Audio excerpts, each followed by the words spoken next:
Hello everybody, welcome back to It's Current Year for another quick battle ladder replay today on Glacial Lake. I'm playing Wintertooth, something a little bit different. I've been playing a little bit of Norsca lately. They're a fun faction.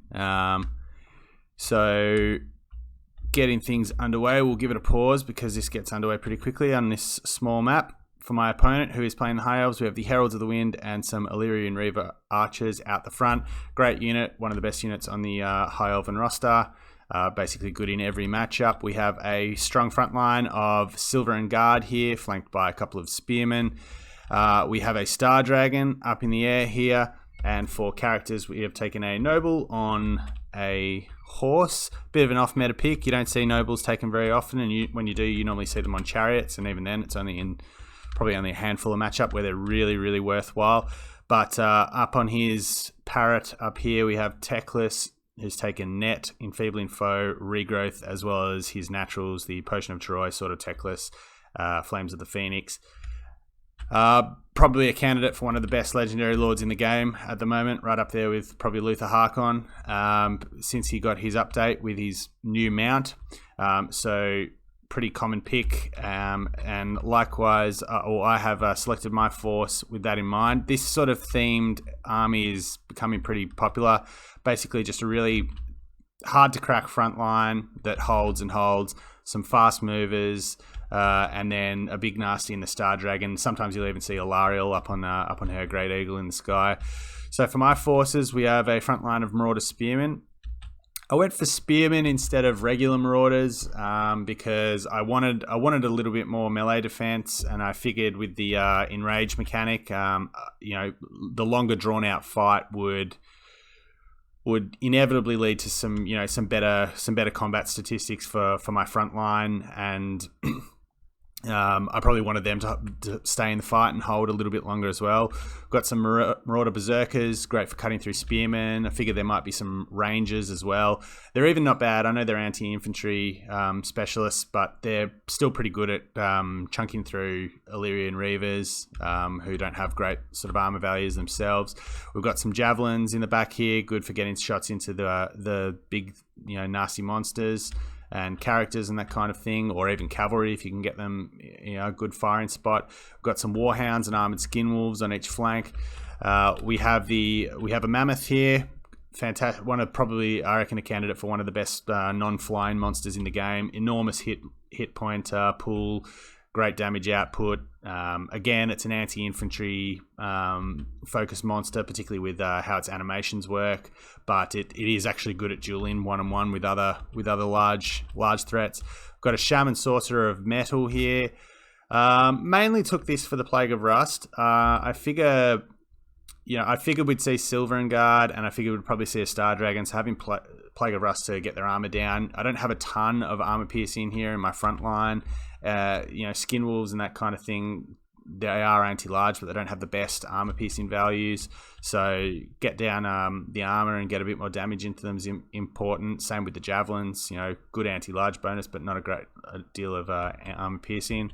And for our leader here, we have the glorious King of Monsters, Throg himself, a rarely picked Lord of the Norscan factions. So let's get the battle underway. It gets underway pretty quick smart here. This is probably the smallest map in the map pool. So basically my front line, I just advance. I know obviously he's just going to sit there with his Spearmen, so I am being conscious of what his Dragon's doing, what Teclis is doing. Instead of going up and around the flank, I decide to pull my Skin Wolves right back because I see the Dragon coming in. Likewise with these ones, if he lands, I want to be there. Same with the War Mammoth. Have my damage dealing potential here to ward this off if I need to. He's going to actually get a pretty decent breath attack into Throg here, sloppy on my behalf. That's a massive amount of damage. You can see he's already down to nearly about half health, so needed to keep him on the move. But the Dragon is taking some shots from the Javelins, and he does land on my Shaman Sorcerer, who gets netted down. But you see the Javelins here just doing an absolute number. Look at how those hit points are dropping on the Star Dragon. He's obviously already had to put a regrowth into it, and you see a full volley worth of javelins does about, that's done nearly 1,200 damage just in the time we've been focusing on it there. So Throg's coming in, getting some hits on him as well. The Mammoth's coming in. I'm sending my my skin wolves in to try and pin it in. He will get away. He will pull through his forces. And here I'm just, obviously my spearmen aren't going to do great. These Marauder Berserkers have already been warded off. They've taken a fair few shots from the Heralds of the Wind. But I'm trying to get the Mammoth through along the flanks to get those animations in. I've got the Warhounds here trying to chase off these Illyrian Reavers. We'll see a pretty decent Flames of the Phoenix go down here, but that massively telegraphed animation, I can dodge it pretty well and not really take any damage there. Getting some Skin Wolves here trained on Teclis, but he will get up in the air, which is he has a final transmutation put on him as well, so getting some damage into him. Wanted to really try and goon him down there, but because he has a massive amount of healing potential, so that's annoying. He'll probably pop a Potion of Chiroi pretty soon and regain most of those hit points.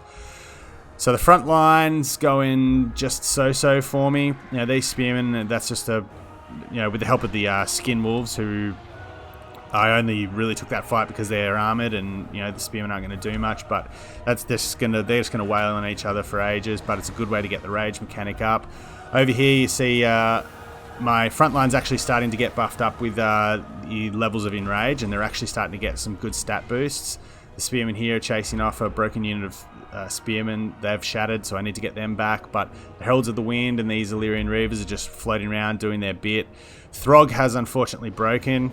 He'll be chased off the map by the Heralds of the Wind. But the main fight here is looking reasonable. Obviously, I'm trying to get some troops back to engage Teclis and to pull my javelins out. But the Star Dragons got another regrowth popped on it, but he's still pretty low. I've got it under 2,000 HP. My Mammoth is super healthy, and it's just, like I said, its attack animations are really good for dealing with blobbed infantry. Even Silver and Guard with their good stats and reasonable armor aren't going to enjoy that at all. And the front line's starting to turn my way. These Marauder Berserkers are on their third level of, are about to hit their third level of the enrage mechanic. These guys over here are starting to see some stat increases, so some physical resistance and some leadership, and they're starting to wear down these spearmen who, point for point, are probably pretty much identical to Marauder spearmen. Still getting our javelins trained on the Star Dragon, and I'm holding these guys out because I'm just waiting for him to land. I'm wanting him to land. He does take the opportunity to plunge down with Teclis, and he gets a Star Dragon breath down, which whiffs. Fortunately, I managed to get the War Mammoth out of the way. Over here, we've got our Shaman Sorcerer escorting off some Illyrian Reavers, and we've got the Javelins once again putting some shots into here. We've got the Nobles surrounded by my 2 units of Skin Wolves, but one of them does get terror routed off, and the Heralds of the Wind, having expended their ammo, are coming back into the fight. Now, Javelins aren't the worst melee combatants, but they still won't like the charge bonus that the Heralds of the Wind have, or the impact damage. And unfortunately, Teclis has managed to terror out, or actually naturally rout off both my Skin Wolves. And these ones now, and with the Javelins fleeing off, unfortunately have free reign to just chase these guys off the map. That's 10 Skin Wolves there, 7 Skin Wolves there. That's a massive pickup for my opponent.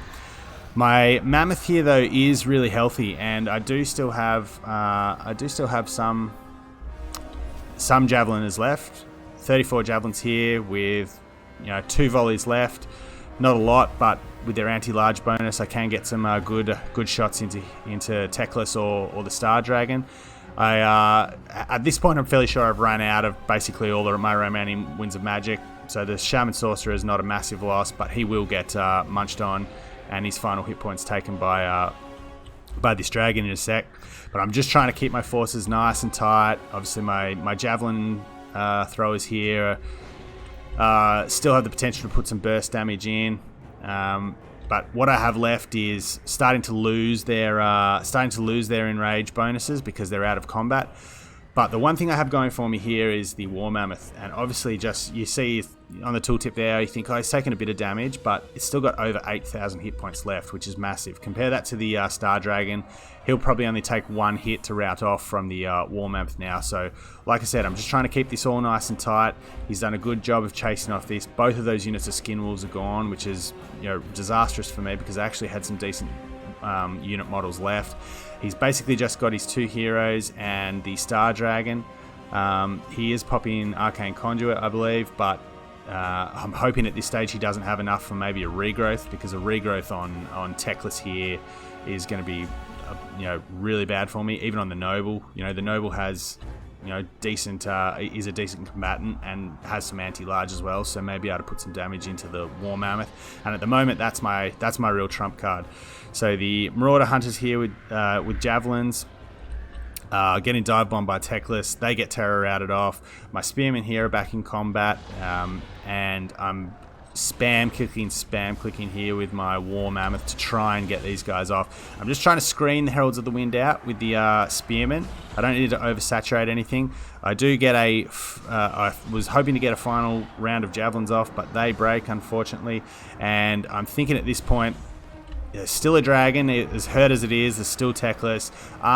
The army loss penalty can't be far away for me here. He's doing a good job with his Heralds of the Wind to just chase off what I have. But here we see just the absolute power of the Norscan War Mammoth. It's already picked up 2 chevrons. It didn't have any chevrons in it at the start of the game. It's got 92 kills. Majority of them are Silver and Guard at this stage. The Marauder Berserkers have hit their 3rd level, and the leadership buff here is actually really telling. They're currently shaken but steady on 15 leadership. They would be breaking now if they didn't have that mechanic. The Star Dragon does go down though, and this is where I start to think, well, maybe I've got a chance. I just need some good RNG here, so we're just duking it out with Teclis here. The Noble's coming back in. He has some Spearmen. I think he's realizing at this point that he needs to get the Heralds of the Wind out here and at least try and get off the Marauder Berserkers so he can get attacks in the rear and bypass the melee defense of the War Mammoth. But look how this big boy holds. He's still got 6,500 HP. Teclis has 2.5. I've got a handful of Marauder Berserkers here, 18.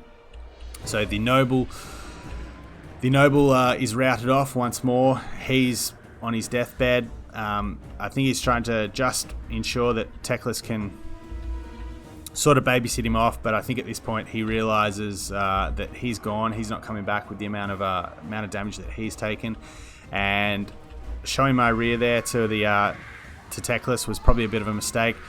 But this is just where it comes down to you giving an attack order and hoping the dice rolls are in your favor. So the Marauder Berserkers, I'm even with the 3rd level of their enrage mechanic at the moment, I'm really shocked that they're still in the fight. I would have thought they would have at least been terror routed off by now, given how much damage they've taken. And I see my War Mammoth starting to waver, starting to sort of just get worn down. And I think, well, this is it. Surely this is it. Sword of Teclis has been popped. He's potentially going to have an enfeebling foe or something, and if that goes down, then I'm probably going to have to get really, really lucky with some of my hit rolls. But he's hanging in there. 10 leadership, as you see here. An enfeebling foe does indeed go down, so my combat stats are terrible here, but this is probably the greatest ever advertisement for the Norscan War Mammoth and why it is such a must-pick unit. 1200 HP, 4000 HP, wavering, gets a good hit in, 900 HP. Next attack goes down, misses, but gets one final attack in. And with his final attack there, right as Teclis broke, he manages to give the death blow, and the Heralds of the Wind will hit army losses and retreat. So an extremely Pyrrhic victory, one that went right down to the wire. Despite this list is can be pretty tough to crack. Obviously, Silver and Guard are pretty decent at just holding. They just tank and spank all day. Great defensive stats, good armor. But the War Mammoth here was the absolute star of the show. War Mammoth, and I think the javelins, the amount of damage I was able to get into the Star Dragon from the javelins really was telling at the end of the day. Had a couple of good casts of the from the Shaman Sorcerer to get the armor down, particularly on the dragon at the start there. You saw where it copped a few volleys of javelins. But a really close game. As I said, this is a list that I think is becoming pretty popular, given it how powerful of a centerpiece Teclis is on the bird. So good to have a win. I've come up against this a few times, and it's given me a few. I've been trying sort of different ways with different races to get around it, and I felt this was a really nice one. I reckon, obviously, Throg's not a great pick. He has his applications. Obviously, being anti-large and having some armor piercing, there, he does have a place against this kind of stuff. But just with his, there's just better options. Wulfric's almost always a better option if you're playing Norska. Even just a regular Marauder Chieftain if you want to go cheap and go a bit wider. But the Javelins and the War Mammoth saved the day, and the MVPs in a really, really close game against the High Elves. Thank you very much for watching. I know I haven't uploaded a lot recently, been a bit busy with some other things, but thank you for coming back and checking out the video, and we'll see you next time. Take care.